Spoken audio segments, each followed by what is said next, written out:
Kapag yung overthinker na yung bumitaw, niwala ka sa akin, wala ka nang babalikan. Kahit anong gawin mo, kahit tumuot ka sa harap niya, kahit iyakan mo siya, hindi siya maawa sa'yo. Dahil ang overthinker na yan, ilang beses siyang umintindi sa'yo.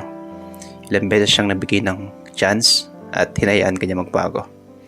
Pero dahil wala siya nakita at ganun ka pa rin, kaya siya nag-isip. At sinabi sa sarili niya na palayain na lang kita.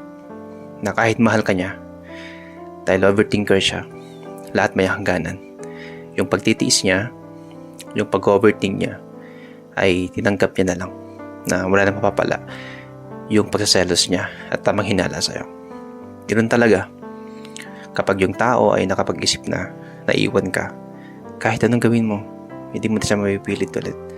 Kahit anong pangulit mo dyan, kahit bumawi ka ng sobrang daming bagay o gumawa ka ng mga bagay para mapasaya siya ulit, wala na siyang mararamdaman sa'yo.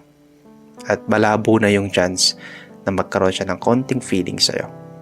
Kaya pag yung overthinker na yung bumitaw, huwag mo sasayangin yung binibigay na chance sa'yo.